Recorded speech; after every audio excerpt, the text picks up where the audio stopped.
Hey YouTube, Satoshi Matrix here yet again bringing you another video. This time I wanted to talk about a brand new controller adapter that I recently picked up. This right here is an N64 to GameCube adapter.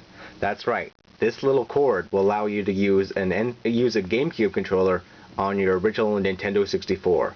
This is a great solution if you have an N64 controller that's, the analog stick has gone bad or is defective or damaged or whatever, N64 controllers are very prone to wear on the control sticks, and eventually they just stop responding nearly as well as what they would do when they're new. So you can either replace your old N64 controllers with new ones that will eventually have the exact same problem, or you can use this adapter and use a GameCube controller. In this case, this is a wireless Wavebird controller, but you can use any standard GameCube controller or third-party GameCube controller for that matter. So yeah, let's give this a shot and let's plug it in. So we'll take the N64 male end here and go to the N64 and put it into port 1. Plug it in. There we go. Take the other end, which is the GameCube port. Let's plug it into the wireless adapter for the Wavebird. Try and do this. One hand. There we go. Let's put that there. Let's turn the TV on and grab the controller. Turn on the original Nintendo 64 with Mario 64. It's me, Mario! Turn on the controller. Hello!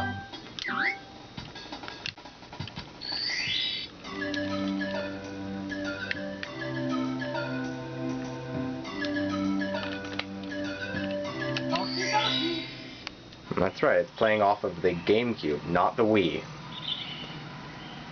So trying to do this one-handed is difficult. So, the button mappings.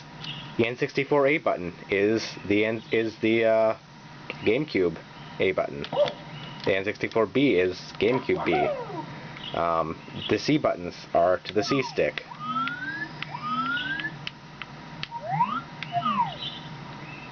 R is R. The Z button is the Z button. And start. Basically, you can use this to play any N64 game that you'd like with a GameCube controller.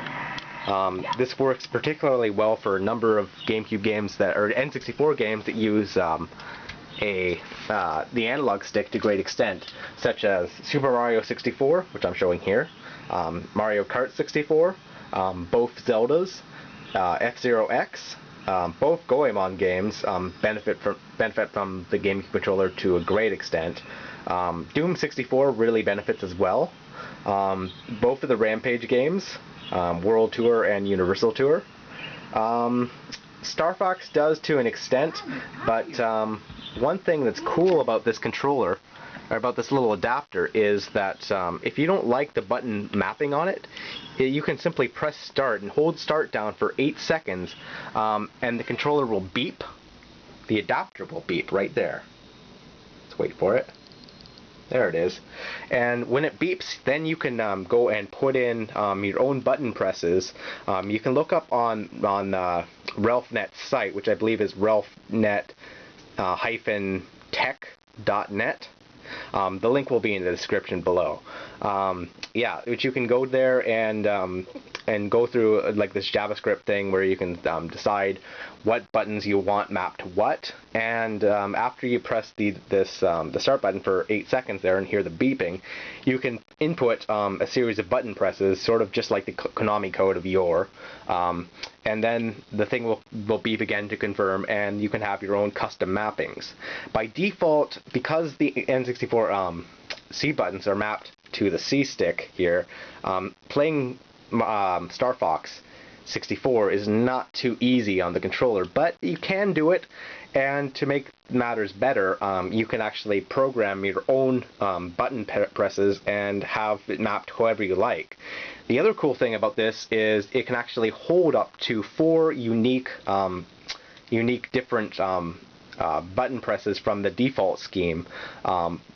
You do this by inputting your code, holding down the R button to save it, and then assigning it to one of the 4 directional buttons. So you can have up to 4 plus the default scheme. So it's pretty awesome. See, what else can I say about this? The GameCube controller is a pretty good replacement for the standard N64 controller because the analog stick is so much better. But because the D-pad is so much smaller, it tends to not be great for games that use the D-pad to a great extent, such as the classic Mischief Makers, Pokemon Puzzle League, Pokemon Puzzle League, the Punnel de Pon game for the N64, the new Tetris, etc., etc. What else can I say? Unfortunately, one of the things I bought this adapter for thinking was that I could daisy chain adapters and end up using a PS2 controller to control the original N64, but unfortunately that doesn't work. Neither does the Xbox adapter I have either. Even the adapters that come from RetroZone to use Super Nintendo or regular Nintendo NES controllers on the GameCube, they don't work if you try and plug the GameCube port of those controllers into the N64 port here and then back into the N64. So you can't even use a Super Nintendo controller on, say, the Pokemon Puzzle League Punnel de Pon game, which is unfortunate, but it probably has to do with, you know, incompatibilities and different voltages of different controllers, you know, because these controllers were never meant to really be used by anything other than the N64. So this feat of engineering is pretty impressive just as is. What else can I say? The actual build quality is quite good. Yeah, as you can see here, this is actually like a vacuum shrunk wrapping over it.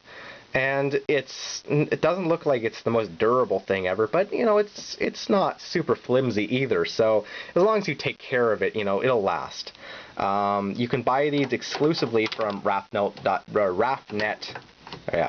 What's it? RAFnet Technologies or something like that. Sorry guys, I forget the URL. It's in the description. This guy sells many other adapters. He's based out of Quebec, Canada, and he'll ship anywhere in the world. His prices are fairly high, but considering what you're getting, you can't get anywhere else. It's, you know, pretty reasonable. I think this adapter costs somewhere around $27 plus about $10 shipping within Canada, and you know, probably $15 to $20 shipping to the United States or abroad. Yeah, so overall I'm pretty happy with the adapter. It does a good job. You know, you can definitely play Mario 64 using a great game controller as opposed to, you know, a broken N64 controller or having to rely on some, you know, old Nyko or Mad Catz third-party controller that, you know, probably it's going to break real soon anyway. But yeah, using the game controller to control the N64. Let's turn this off, back on again, just to prove again. It's me, Mario. Hello.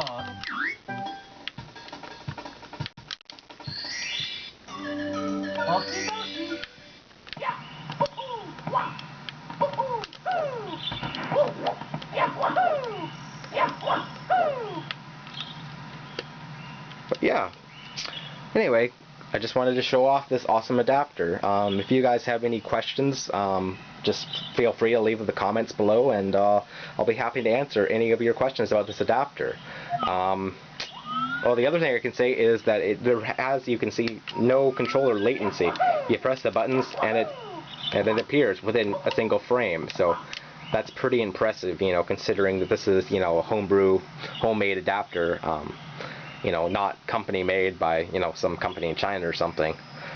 Anyway, guys, thanks for watching, and I'll see you guys later. Peace.